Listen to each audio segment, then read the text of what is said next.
Le 13 juin 2019, 2 pétroliers ont subi des attaques en mer. L'accrescersi delle tensioni nel Golfo Persico. I note with deep concern this morning's security incidents in the Strait of Hormuz. Du pape aux représentants des Nations Unies, tous ont peur d'une chose, que cet incident au beau milieu du détroit d'Ormuz mène à une déclaration de guerre entre l'Iran et les États-Unis. Mais pourquoi juge-t-on qu'une telle escalade est aujourd'hui possible ? Et pourquoi les tensions se cristallisent-elles dans ce détroit en particulier ?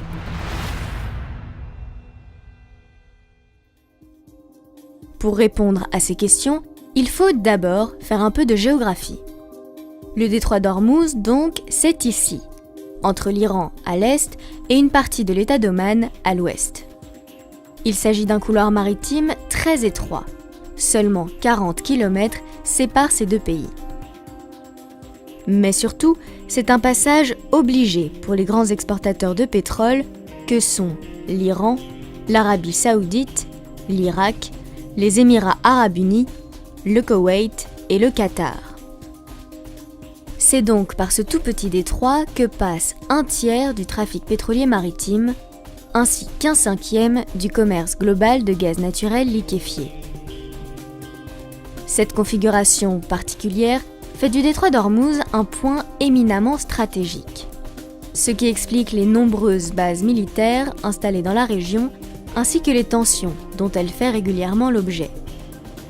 Entre 1984 et 1987, par exemple, pendant la guerre opposant l'Iran à l'Irak, quelques 240 pétroliers y ont été attaqués et 55 ont été coulés. Depuis, l'Iran a menacé à plusieurs reprises de bloquer le détroit. Des menaces qui font peser un risque sur les cours mondiaux du pétrole, en plus d'être contraires au droit international.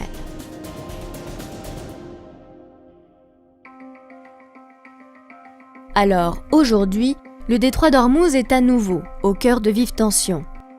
Mais, cette fois-ci, l'Iran fait face aux États-Unis. Et tout ça à cause de l'accord sur le nucléaire iranien. Signé en 2015, cet accord vise à limiter le développement d'armes nucléaires en Iran.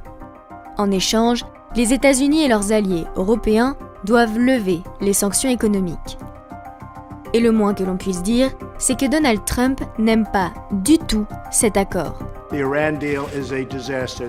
Pour en savoir plus sur ce texte et ce que Donald Trump lui reproche, vous pouvez visionner une autre de nos vidéos que vous trouverez juste ici ou bien en description.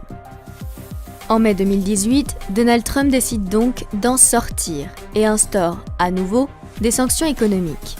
Le but, forcer l'Iran à renégocier un accord qu'il jugerait plus favorable aux États-Unis.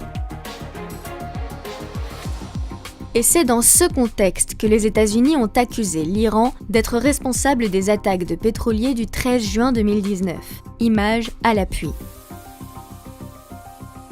Ici, l'armée américaine affirme que l'on voit des soldats iraniens retirer d'un pétrolier une mine qui n'aurait pas explosé, afin d'effacer toute trace de leur implication. Le problème, c'est que les preuves avancées par les États-Unis ne sont pas totalement convaincantes.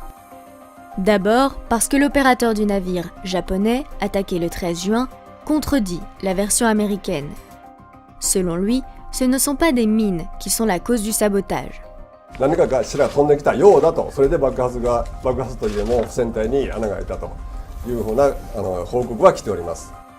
Ensuite, parce que ce ne serait pas la première fois que les États-Unis mentent pour orienter leurs alliés. On se rappelle en 2003, Colin Powell, qui était à l'époque secrétaire d'État, qui à la tribune de l'ONU avait agité des fioles prétendant que c'était un contenu d'anthrax, que c'était possédé en masse par Saddam Hussein et que Saddam Hussein représentait un danger. Il a menti totalement à la totalité de ce qu'on appelle encore la communauté internationale. Et depuis lors, d'ailleurs, les opinions publiques sont assez méfiantes par rapport à ce que peuvent raconter les dirigeants états-uniens. Avec ces accusations, le but des États-Unis est clair, inciter leurs alliés européens à tourner, eux aussi, le dos à l'Iran. Privé d'échanges économiques, le pays n'aurait alors d'autre choix que d'accepter de renégocier un accord sur le nucléaire. En attendant, l'Iran nie en bloc et menace à nouveau de fermer le détroit d'Ormuz. Il a même abattu le 20 juin un drone américain qui l'accuse d'avoir violé son espace aérien. Il y a un bras de fer diplomatique, c'est somme toute assez classique, au niveau politique, au niveau économique et au niveau militaire. Toutes les forces sont disposées pour s'affronter à un moment donné. Une petite allumette peut mettre le feu aux poudres. Alors ça ne signifie pas qu'automatiquement guerre il y aura, mais c'est une probabilité qu'on ne peut pas balayer d'un revers de main. De son côté, l'ONU a demandé une enquête indépendante afin de déterminer qui a attaqué les pétroliers le 13 juin, avec pour objectif d'éviter l'escalade.